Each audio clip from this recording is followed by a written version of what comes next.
Bueno, chicos, buenos días, buenas noches. Vamos a avanzar el tema número 1, que son principios de microbiología.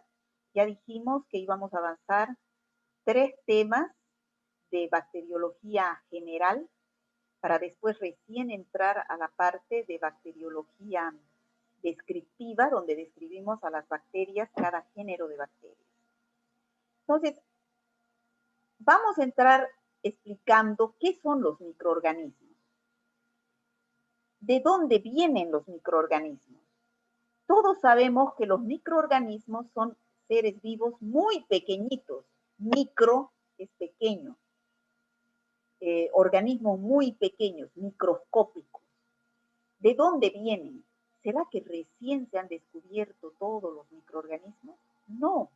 Los microorganismos son seres vivientes bien pequeñitos, pero ya existían desde épocas muy remotas. Por ejemplo, se ha descubierto el ADN en las micobacterias en los indígenas americanos. Se ha visto en los restos fósiles en la edad de piedra, se ha visto ya lesiones degenerativas compatibles con tuberculosis ósea. ¿Qué quiere decir? Que ya existían las micobacterias en la edad de piedra. La Biblia ya nos habla de una enfermedad producida por bacterias, que es el Mycobacterium leprae, que es la lepra. Entonces, ya existían los microorganismos y sobre todo las bacterias, pero no se las podía describir porque no las podíamos observar. No existía el instrumento para poder observar a estas micobacterias. Fue recién en el año 1787 cuando el investigador Anton van Leeuwenhoek descubre un instrumento llamado microscopio óptico, que son una serie de lupas mediante los cuales pudieron ya observar, ellos decían, a unos animalículos a los cuales dieron el nombre de bacterias, que se movían, ¿no?, en el microscopio. Entonces ahí empezaron a investigar a los microorganismos. En el siglo XIX ya dos padres de la microbiología llamados Louis Pasteur y Roberto Koch dan el nacimiento a la microbiología porque logran explicar de que sí existen las bacterias. Louis Pasteur al describir los procesos de fermentación, Roberto Koch al describir a las micobacterias, y también Christian Gram logró descubrir la tensión con las cuales se puede observar mejor a estas bacterias en forma de cocos, de bacilos, gram positivos de color azul violeta o gram negativos de color rojo fucsia. Y se estudió mejor a los microorganismos, a las bacterias, y se vio que las bacterias son causantes de diversas enfermedades que son transmisibles al hombre, ¿no? Con este microscopio recién se pudo ver a las bacterias y recién se empezó a describir a las bacterias. Unas eran redonditas, las llamaron cocos, otras eran así larguitas, las llamaron bacilos, otras eran así en forma de espiral, los llamaron espirilos o espiroquetas, pero ya se pudieron describir a las bacterias. Y así nace la microbiología.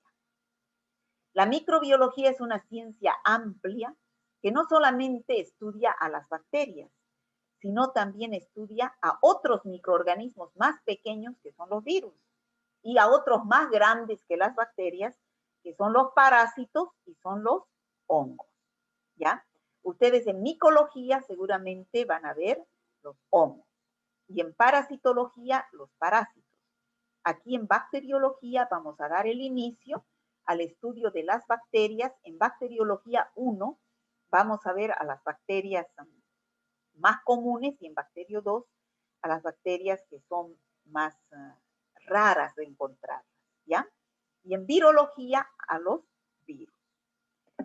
Entonces aquí ya vamos a dar inicio al estudio de las bacterias. Entonces las bacterias se vieron que eran células procariotas y muy diferentes a las células eucariotas, que son los parásitos y los hongos. Pero ¿qué diferencia existen entre bacterias procariotas, que son procariotas, y los hongos y los parásitos, que son eucariotas? Vamos a ver después las diferencias, ¿ya? ¿Qué son las bacterias?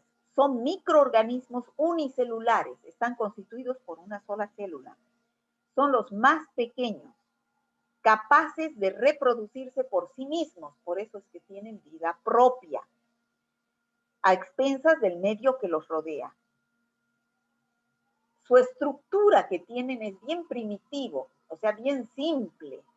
Por eso es que se llaman células procariotas, a diferencia de estructuras más complejas y evolucionadas, que son las células eucariotas.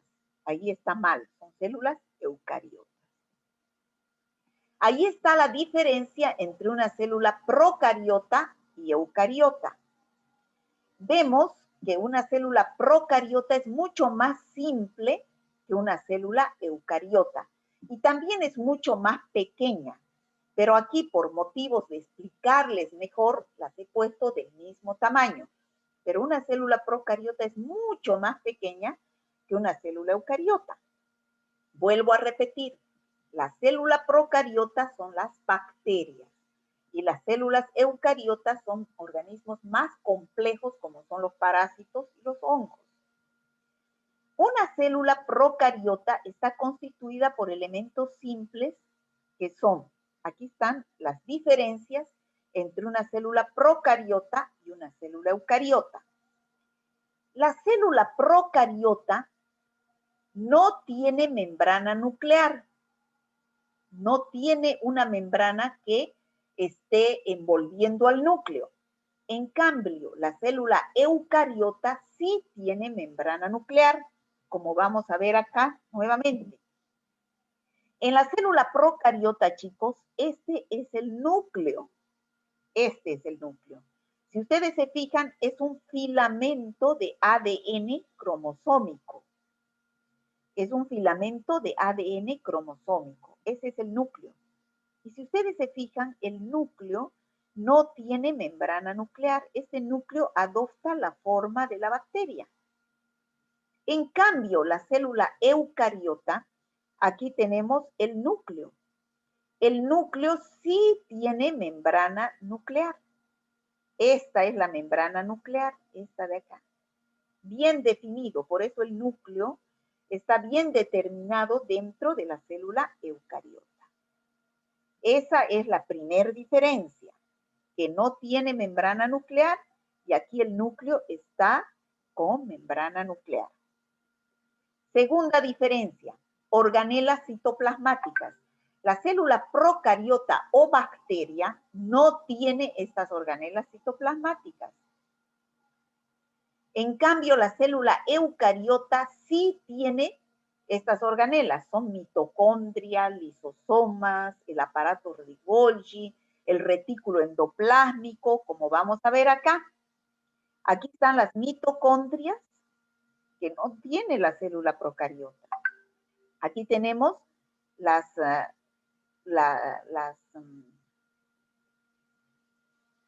los nucleolos, el retículo endoplásmico, el aparato de Golgi, los lisosomas, que no tienen la célula procariota. Aquí no vemos mitocondrias, no vemos aparato de Golgi, no vemos retículo endoplásmico, ¿ya? O sea que no tiene las organelas citoplasmáticas. Otra diferencia, la pared celular. La célula procariota o bacteria está constituida por una capa rígida de péptidoglicano. En cambio, la célula eucariota no tiene péptidoglicano, está constituida por celulosa y quitina. Entonces, aquí vemos, esta es la pared celular de la célula procariota, es de color azul oscuro. Esa es la célula, es la pared celular. Esa está constituida por peptidoglicano, es el componente más importante, ¿ya? De la pared celular de la célula procariota o bacteria. En cambio, la pared celular de la célula eucariota está constituida no por peptidoglicano, sino por otro componente que es celulosa y quitina. Los ribosomas. En la célula procariota sí tiene ribosomas que están en el citoplasma. En cambio, en la célula eucariota, los ribosomas están en el retículo endoplásmico. Fíjense, acá los ribosomas son estos rojitos que están en el citoplasma de la célula procariota. En cambio, en la célula eucariota, los ribosomas están acá, estos puntos negritos, en el retículo endoplásmico. En ambas células, la función de los ribosomas es la síntesis de proteínas, ¿ya? Otra diferencia, ¿cómo se dividen las células procariotas? Por fisión binaria. ¿Qué significa? Una bacteria, una célula, se divide en dos células hijas exactamente iguales. Esa es la fisión binaria. Eso lo vamos a ver la próxima clase. En cambio, la célula eucariota se divide por mitosis. El tamaño de la célula procariota es mucho más pequeño que una célula eucariota, 0,2 a 10 micras. En cambio, la célula eucariota, que son los hongos, los parásitos, tienen de 6 a 7 micras, ¿no? Pero de ahora en adelante nosotros solamente nos vamos a referir a la célula procariota, que es la bacteria. Esta célula procariota o bacteria tiene varios componentes. Ya dijimos, los elementos obligados, esos elementos obligados son la pared celular, la membrana citoplasmática, el citoplasma y el núcleo. ¿Por qué se llaman elementos obligados? Porque sí o sí tiene que tener una bacteria o una célula procariota estos cuatro elementos, que son pared celular, membrana citoplasmática, citoplasma y núcleo. En cambio, los elementos facultativos son aquellos que algunas bacterias tienen y otras no tienen. Si las bacterias no son necesarios para su funcionamiento. Entonces, estos elementos facultativos son la cápsula, que es la estructura más externa, como vemos acá, el glicocálix, que algunas bacterias tienen, que es una estructura por fuera de la bacteria, los flagelos, que son estos elementos rosados, que son unos apéndices largos que sirven para su movimiento, las fimbrias, que aquí esta bacteria no tiene fimbrias, vamos a ver a continuación, y los esporos, ya que algunas bacterias tienen y otras no tienen. Esta es una bacteria. Entonces, vamos a empezar a describir cada uno de estos componentes. ¿Ya? Esta es una bacteria. Tenemos aquí el núcleo, que hemos dicho que no tiene pared nuclear. Es como un ovillo, una madeja de un hilo de ADN cromosómico, que está distribuido en el citoplasma de la bacteria. Ese es el núcleo, no tiene membrana nuclear. Luego tenemos la membrana citoplasmática, que es esta que está acá. Esa es la membrana citoplasmática, que entra y sale hacia el citoplasma. Estas convergencias que tienen acá dentro del citoplasma se llaman mesosomas. ¿Qué son los mesosomas? Son invaginaciones de la membrana citoplasmática dentro del citoplasma. Este es el citoplasma, que generalmente está dentro de la membrana citoplasmática y es generalmente agua o líquido en el cual se encuentran los ribosomas, se encuentran las vacuolas y las granulaciones citoplasmáticas, ¿ya? Esta es la pared celular, ¿ya? La pared celular, esta que tenemos en color celeste claro. Esta es la membrana citoplasmática, la celeste más clarito. Y entre la pared celular y la membrana citoplasmática, ustedes van a ver este verde oscuro, que es un espacio, es decir, es un espacio que se llama retículo, perdón, es un espacio que está entre la pared celular y la membrana citoplasmática. Es decir, que no está pegada la pared celular a la membrana citoplasmática. Existe este espacio que es de color verde más oscuro, ¿ya? Aquí tenemos las fimbrias, que son estos apéndices más cortitos que sirven para adherirse la bacteria a las células a las cuales va a parasitar, ¿ya? Esas son las fimbrias. Estos de acá, lilas, son más grandes, son los flagelos, y son para que la bacteria se mueva, le dan movimiento a la bacteria, salen de la membrana citoplasmática. Este espacio, este color verde más oscuro, este espacio que está entre la membrana citoplasmática y la pared celular, se llama, tiene un nombre. ¿Alguien sabe?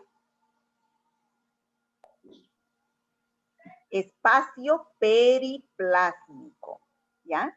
Este es el espacio periplásmico, está entre la pared celular y la membrana citoplasmática. Entonces, ahora vamos a pasar a ver cada uno de estos elementos obligados de la célula bacteriana, que son la pared celular, la membrana citoplasmática, el citoplasma y el núcleo. De cada uno de estos vamos a ver cuál es su composición y para qué sirve, qué función tiene dentro de la bacteria. Vamos a empezar por la pared celular. Ya dijimos que el componente más importante de la pared celular era el péptido glicano. Es este color rojo. Este péptido glicano ha permitido, que tiene la pared celular de las bacterias, ha permitido diferenciar a las bacterias en dos grandes grupos. Los gram positivos de color azul violeta se tiñen con la tinción de gram y los gram negativos que se tiñen de color rojo fucsia, ¿ya? Pero ¿por qué se tiñen unos de color azul violeta y otros de color rojo fucsia? ¿Por qué? Porque tienen diferente cantidad de péptidoglicano en su pared celular. Los gram positivos tienen un 80-90% de péptidoglicano en su pared celular. Y este péptidoglicano es el que se une al cristal violeta, que es el que le da el color azul violeta a las bacterias. En cambio, en las gram negativas, este péptidoglicano es menor cantidad, un 30-40% solamente. Es por eso que tiene menor afinidad por el cristal violeta y son decoloradas fácilmente, después de haber sido coloreadas de color violeta, son decoloradas fácilmente por el alcohol acetona de la tinción de gram, y entonces hay que teñirlas con otro colorante que es la safranina y se tiñen de color rojo. Es por eso que a las gram negativas las vamos a observar de color rojo, porque tienen poca cantidad de péptidoglicano. En cambio, a las gram positivas vamos a observar de color azul violeta porque en su pared celular tiene gran cantidad de péptidoglicano. Aquí tenemos las gram positivas de color azul violeta y gram negativas de color rojo fucsia. Eso es lo que nos permite distinguir la diferente composición de la pared celular que tienen las bacterias. ¿Qué funciones tiene esta pared celular? Protege a la bacteria y le da resistencia. O sea, al estar en la parte más externa, lo protege de los elementos externos y le da más resistencia. Participa en la división bacteriana. Cuando esta bacteria se va a dividir por fisión binaria en dos células hijas exactamente iguales, la pared celular va invaginándose, formando mesosomas y se parte en dos. Actúa como filtro por la presencia de poros. En esta pared celular existen unos poros a través del cual ingresan sustancias desde la parte externa de la bacteria y a su vez también salen sustancias de desecho del metabolismo de la bacteria hacia afuera. O sea, es a través de esos poros que tiene la pared celular, permite dar comunicación entre la parte externa e interna de la bacteria. Es el sustrato sobre el que actúan algunos antibióticos. Entonces, ustedes ya han debido llevar antibióticos en farmacología. Esta pared celular es el sustrato, es el sitio blanco de acción sobre el cual actúan algunos antibióticos, como por ejemplo los beta-lactámicos, ¿no? Y además es el que permite diferenciar, como ya hemos visto anteriormente, por la diferente composición de su pared celular, en gram positivos y en gram negativos mediante la tinción de gram. Entonces, hemos visto que para indicar un poquito esto, para explicar un poquito cómo actúan las bacterias. Sabemos que un paciente, por ejemplo, este que está acá en la fotografía, vemos que está hospitalizado porque tiene algún proceso infeccioso.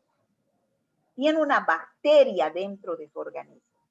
Entonces, va donde el médico lo interna y le dice está con una infección. Tenemos que dar un antibiótico. Y entonces, ¿qué es el antibiótico? El que logra destruir a la bacteria. Pero hay antibióticos que actúan destruyendo la pared celular de las bacterias, como les dije anteriormente, los beta-lactámicos. Entonces, al no tener pared celular las bacterias, estas bacterias se lisan, se destruyen. Y este paciente, al no tener ya bacterias, empieza su tratamiento y su curación. ¿Ya? Hay otras bacterias hay otros antibióticos que actúan sobre otra parte esencial de la bacteria, como por ejemplo la membrana citoplasmática, otros actúan sobre los ribosomas. Entonces, impiden que la bacteria siga viviendo porque son elementos esenciales, los elementos obligados que debe tener una bacteria para poder vivir, crecer y reproducirse. ¿Cuáles son? Los 4. La pared celular, la membrana citoplasmática, el citoplasma y el núcleo, ¿no? Hemos descrito la pared celular. Hemos dicho que hay antibióticos que actúan sobre diferentes componentes de esta bacteria para destruirla y poder realizar el tratamiento de los pacientes, ¿no? Así tenemos antibióticos que actúan sobre la síntesis de las proteínas, es decir, a nivel de los ribosomas, son la tetraciclina, la streptomicina, la gentamicina, la canamicina, ¿no? Hay otros que actúan sobre la membrana citoplasmática, por ejemplo, la polimixina, otros que actúan sobre la pared celular, ya hemos dicho que son los beta-lactámicos, la vancomicina, la bacitracina, entonces destruyendo a estas bacterias y evitando su proliferación. Pero hay también otro tipo de bacterias que no se tiñen por la tinción de Gram, porque no tienen péptidoglicano en su pared celular. Son las bacterias ácido alcohol resistentes, llamadas también BAR. Esa pared celular, esas bacterias no se tiñen por la tinción de Gram, sino se tiñen por la tinción de Ziel-Nielsen, ¿ya? Entonces, esas bacterias en su pared celular, en vez de péptidoglicano, tienen un alto contenido de lípidos, llamados también ceras. Esas ceras son responsables de la baja permeabilidad que dificulta la tinción. Entonces, por eso se utiliza esta tinción llamada tinción de Ziel-Nielsen. Entonces, son otro tipo de bacterias que tienen otro tipo de composición en su pared celular llamados ácidos glicólicos, ¿ya? Y hay también bacterias que no tienen pared celular, como por ejemplo el género Mycoplasma. Entonces, estas bacterias pueden vivir sin pared celular. Pueden, solamente este género llamado Mycoplasma, ¿ya? Entonces, hemos descrito a la pared celular. Ahora vamos a describir a la membrana citoplasmática. Hemos descrito a la pared celular, que es la más externa. Ahora vamos a describir a esta membrana citoplasmática, que es la celeste más clarita y que tiene estas invaginaciones llamadas mesosomas, ¿ya? Está constituida por fosfolípidos, proteínas, glicolípidos, permeasas, que son unas enzimas. ¿Qué funciones tiene esta membrana citoplasmática? Que es también fundamental para la vida de una bacteria. Actúa como una barrera osmótica y selectiva porque tiene unas enzimas llamadas permeasas. Produce energía. Aquí en la pared, membrana citoplasmática, se produce la energía que necesita la bacteria al transformar el ADP, que es el adenosín difosfato, en ATP, que es la energía, el adenosín trifosfato. También en esta membrana citoplasmática se sintetizan sustancias de la pared celular y de la cápsula, que después vamos a ver. En esta membrana citoplasmática penetra en el citoplasma, ya hemos dicho que estas invaginaciones de la membrana citoplasmática dentro del citoplasma se llaman mesosomas. Y también es una estructura importante sobre la cual actúan algunos antibióticos. Ya hemos visto que los polipéptidos actúan inhibiendo la membrana citoplasmática. Y al no tener membrana citoplasmática, entonces la bacteria se destruye. Entonces, ya hemos visto pared celular, membrana citoplasmática, ahora vamos a ver el citoplasma. El citoplasma es todo lo que está dentro de la membrana citoplasmática. Tiene agua en un 85%, o sea, la mayoría es líquido, ¿ya? Y además tienen disueltos minerales y enzimas. Pero aquí también están las inclusiones citoplasmáticas, que son estos amarillitos. Y también están los ribosomas, que son estos puntitos rojos. Ya hemos dicho que son los encargados de la síntesis de proteínas. ¿Qué funciones tienen los ribosomas? Y hemos dicho que son encargados de la síntesis proteica, también de la traducción metabólica del código genético a través del ARN mensajero que producen, y también es punto de impacto de otros antibióticos. ¿Qué son estos ribosomas? Son cuerpos de ARN, ¿ya? Constituyen el 25 a 30% del peso de la bacteria y son compuestos de ARN y proteínas. ¿Qué es lo que tienen aquí? Las inclusiones citoplasmáticas. Entonces, los ribosomas dijimos que eran cuerpos de ARN, constituyen el 25 al 30% del peso bacteriano y son compuestos de ARN y son encargados de la síntesis de proteínas. ¿Qué son estos puntitos amarillos? Las inclusiones citoplasmáticas, que son vacuolas y granulaciones. ¿Qué es lo que tienen dentro estas sustancias? Estas vacuolas y estas granulaciones son sustancias de reserva. Cuando la célula ya esté vieja y no pueda sintetizar sus propias proteínas, sus propios elementos, las sustancias que necesita, entonces estas sustancias de reserva actúan, salen de esa reserva y actúan para darle vida a la célula. Entonces, ya vimos pared celular, membrana citoplasmática y citoplasma. Ahora vamos a empezar a ver el núcleo. El núcleo, como vemos acá, son filamentos de ADN cromosómico. El núcleo se llama también cromosoma bacteriano, ¿ya? El núcleo se llama también cromosoma bacteriano. Es un ADN cromosómico, como vemos aquí en la figura, es un ovillo. Ustedes ya deben conocer lo que es un ADN, que está constituido por bases púricas y pirimidínicas. Bases púricas, la adenina y guanina, y la citosina y timina, las bases pirimidínicas. Esa es la composición del núcleo. El núcleo, como no tiene pared nuclear, se sitúa en el citoplasma y adquiere la forma que le da la bacteria. Si es un coco, se sitúa en la parte del centro. Y si es un bacilo, adquiere la forma alargada también en el centro. ¿Ya? ¿Qué funciones tiene el núcleo? Como es ADN cromosómico, le da a la bacteria las peculiaridades genéticas, es decir, es el encargado de la genética de la bacteria. Muy importante. Regula la síntesis proteica que producen los ribosomas que están en el citoplasma.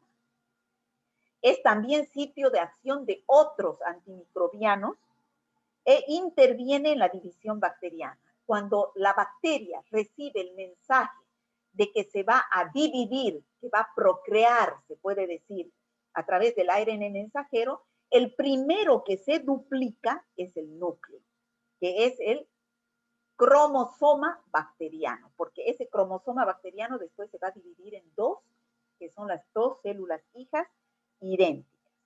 Entonces, si el núcleo es el cromosoma bacteriano, también existe material genético que está fuera del núcleo. Este es el cromosoma bacteriano, este es el núcleo.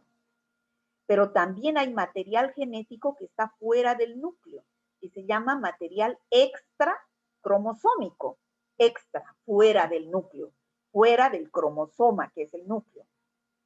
Y a eso se llama plásmido. ¿Qué son los plásmidos? Vemos acá, esos son los plásmidos, son moléculas circulares de ADN de doble cadena, igual que el núcleo, encargados de la transmisión de la resistencia que existe de las bacterias. Vuelvo a decir, este es el núcleo y estos son los plásmidos que son extracromosómicos. El cromosoma es el núcleo. Si es extracromosómico, son los plásmidos. Bueno, ya hemos visto los 4 elementos obligados que tiene que tener una bacteria. La pared celular, la membrana citoplasmática y el núcleo. Entonces, ahora vamos a repasar lo que hemos avanzado. ¿Qué es la microbiología? Logos, estudio y bio, que es organismos muy pequeños. Cite las principales diferencias entre una célula eucariota y procariota. Ya dijimos, la célula procariota, que es la bacteria, no tiene membrana nuclear, la eucariota sí tiene.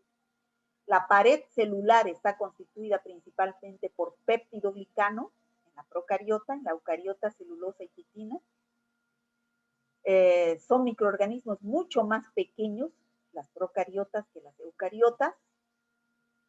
Se dividen por fisión binaria, las eucariotas por mitosis.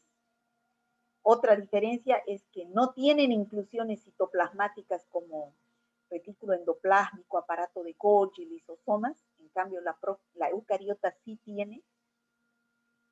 Entre las diferencias más importantes.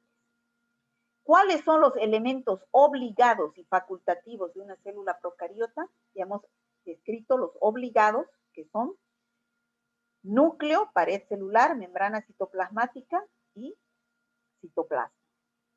Y los facultativos son aquellos que algunas bacterias pueden tener y otras no son esenciales para su vida. Son los flagelos, las fimbrias, el glicocáliz, la cápsula y los esporos. De acuerdo a la tinción de Gram, cómo se dividen las bacterias, en Gram positivas de color azul violeta y Gram negativas de color rojo fucsia. ¿Y gracias a qué se diferencian en esos dos colores? Porque tienen diferente composición en la pared celular. Las Gram positivas tienen mayor cantidad de péptidoglicano en un 80-90% que las Gram negativas, que tienen menor cantidad de péptidoglicano. ¿Qué funciones tiene la pared celular? Le da resistencia a la bacteria porque está en la parte más externa.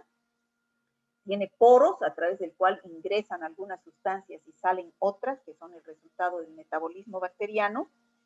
Es el sitio blanco de acción de algunos antibióticos como los beta-lactámicos. ¿Qué otra función tiene la pared celular? Participa en la división celular porque se divide en dos células hijas, ¿no? ¿Qué son los mesosomas? Son invaginaciones de la membrana citoplasmática dentro del citoplasma. ¿Dónde se encuentra el espacio periplásmico? Ya dijimos, entre la pared celular y la membrana citoplasmática hay un espacio que se llama espacio periplásmico. Bueno, y habríamos repasado todo lo que son elementos obligados, que son la pared celular, la membrana citoplasmática, el citoplasma y el núcleo. Para la próxima clase terminamos este primer tema, que son, vamos a ver los elementos facultativos, que son la cápsula, el glicocálix, los flagelos, las cimbrias y los esporos.